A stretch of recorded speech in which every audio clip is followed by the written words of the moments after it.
Wbng TV. This is an Action News special edition. Moving forward, recovery and resilience. When it happens to your town and you see what's happening, it becomes into your heart and you go, oh my God, look what we can do. They had a boat that reached the top of this roof line. That's how deep the water was. And they were rescuing people out of this building into the boat. We can do anything we want. And I thought, well, there is optimism at its best. So, and that really set the tone for how that community bounced back. Just this time, when the water kept rising and kept rising and kept rising and kept getting closer to the house, that moment when it actually contacted the house and just, you knew, okay, we're done. This is it. We lost the fight. Good evening. I'm Candace Chapman. And I'm Dave Graber. 1 month after Hurricane Lee and Tropical Storm Irene, we stood before you to look back on the devastating toll that these storms took on the Twin Tiers. And how to move ahead with rebuilding lives and communities. 1 year later, we look at just how the region has moved forward with recovery. Tonight, we shine a light on the resiliency of our local neighbors and business owners. We'll hear what we've learned, what we've lost, and even what we've gained. Lines of these disasters is the National Weather Service. Once the waters receded in 2011, the Weather Service conducted internal reviews on the events, with major flooding likely to happen again here in the Twin Tiers. Storm Tracker weather meteorologist Howard Manges learned what the Weather Service says could be done differently. The Susquehanna River Basin contains over 49,000 miles of waterway and experiences a major flood on average every 14 years. So the question is not if flooding happens again, but when. I spoke to a few local experts and they both agree that it will happen again, and there are some things you can do. Pay attention to our warnings, to the media warnings through you or anybody else, and make plans. Have an early plan. Put together a flood kit if you know you're going to be evacuated again. Be ready. We're in an area that you need to be ready to respond to the rivers and streams. In this area, we are considered Flood Alley. We are one of the most flood-prone watersheds in the nation. Home and business owners should also know the river gauge you are closest to, especially if you live by a river. You should also understand the specifics of your residence. What's the height of your first floor? What gauge height do you need to know that's going to hit your basement or first floor that you need to take action on? Know your river number, and then you're able to understand how your house is going to be impacted. The SRBC has a great website that will show which areas are affected by different levels of river heights across the area. You can also find the same information on the Broome County GIS website. The National Weather Service is on the front lines when it comes to keeping our area safe. I wanted to know if there were any lessons learned from this flood and what they would do in the future to keep the public informed. We need to focus on working even more closely than we had been with our USGS and Army Corps partners on understanding the limitations of some of their river gauges, because a lot of them turned off or were inundated, so then they ran out, and they caught us a little bit off guard. So what we're looking at now is making sure that we all know how the gauges operate. I also wanted to know if there were any positive. And one of those was to use the what's called our chat room, the NWS chat, and that gets all of the partners from the media to the USGS to the emergency management can all be in that one chat room exchanging information. That turned out to be a huge positive coming out of this flood, where we were able to keep even more in contact than ever in the past. And when the weather gets as busy as last September, the NWS can even look outside of Binghamton for help. And we actually, in this case, saw the need for external forecasters from another Weather Service office to come in and help. Communicating weather information to the public during severe weather is of utmost importance. In the case of flooding, passing the info to emergency managers so they can make the right decisions. I wondered how the NWS felt about their efforts and what would they change in the future. Right now, we feel pretty good about how we operate it's called decision support services. Services that will continue to keep the area safe. Now, a big misconception with flooding has to do with the terms 100-year or 500-year flood. They can be misleading and potentially provide a false sense of security if not fully understood. Now, when threatening weather approaches, know what to do to keep your family safe. Experts remind the public not to get caught up in the terminology. You know, honestly, I don't use those terms. And I think it's very confusing for the general public personally. I think they think, oh, 1 in 100 chance we've gotten our one, we'll never see it again.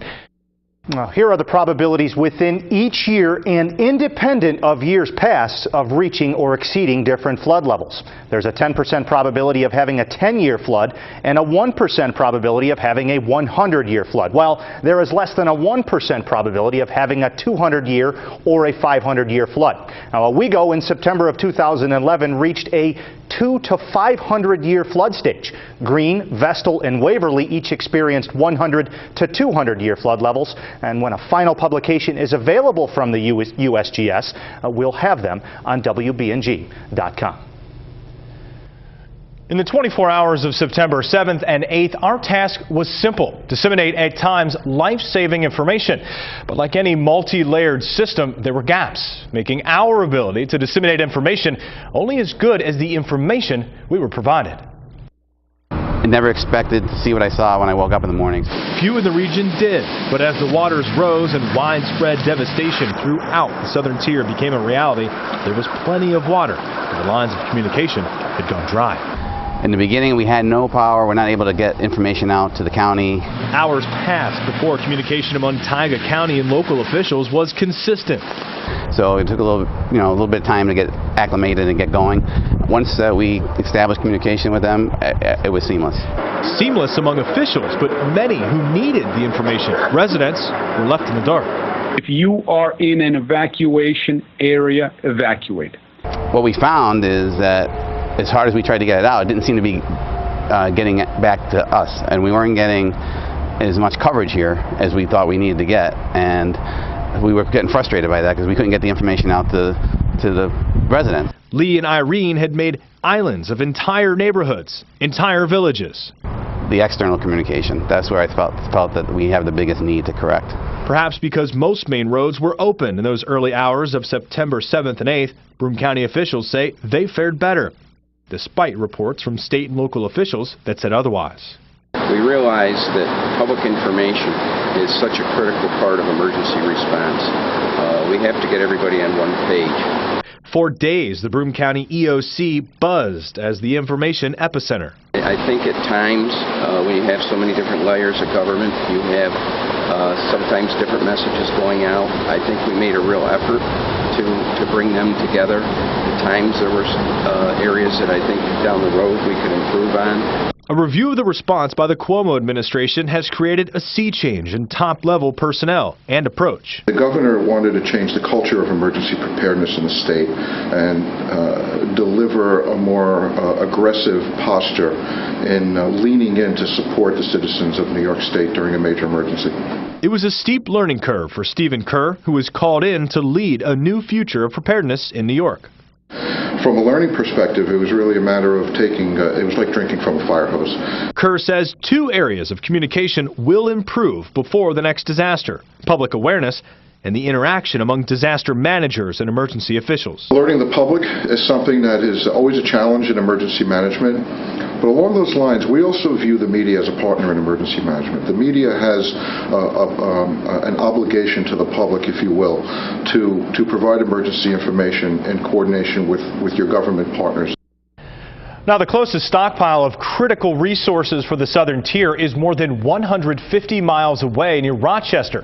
But we're told that will change as additional stockpiles will be created. Also, remember, there's a reverse 911 system called New York Alert to get emergency information to you via phone call, text, email, fax, any number of ways. To sign up, just visit the website nyalert.gov. Coming up, Christina Frank continues our look at communicating during disaster through social media. And how communities have relied on it to help recover. When it came to getting information during the storms, many relied on social media.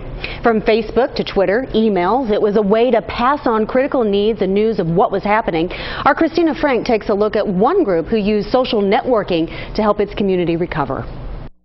As I'm watching what happened after Irene and following this storm that's barreling towards us, I'm thinking, you know, we're going to have to do something. That something started with one post. I created a page. It was Green, New York, the flood of 2011. How can I help you? threw a card table out in front of my office, put a gallon of cleaning product on it, and within 24 hours I had over 100 people following, and cleaning products just started to show up.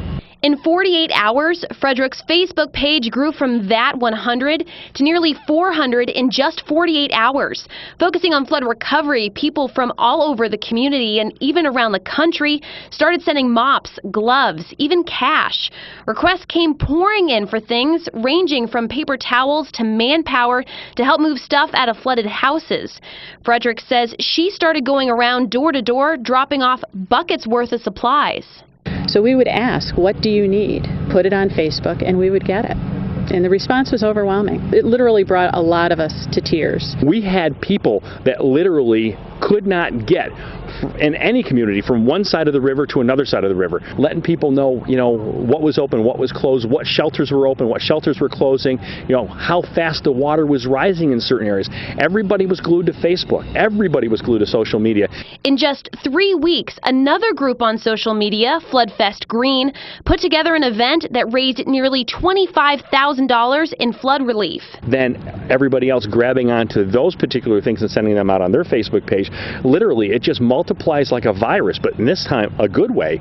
In January, Frederick decided to delete her page, saying it was time to move forward. Floodfest Green still has its page up and running, but now it's a community bulletin board. But if the waters start to rise again... We live near the river. We all live with rivers around us. That's where we grow up. That's what, these things will happen again at some point. We now have a basic blueprint, and I tell you what, the social networking thing, I'm all for it. It worked great. In Green, Christina Frank, WBNG TV, Action News. Floodfest Green says even a year later continues working with victims who still need help. Right now, the page still has nearly 450 active members. Coming up next, our Haley Burton explains what can be done to prevent future losses. A look at what projects are planned or right now underway.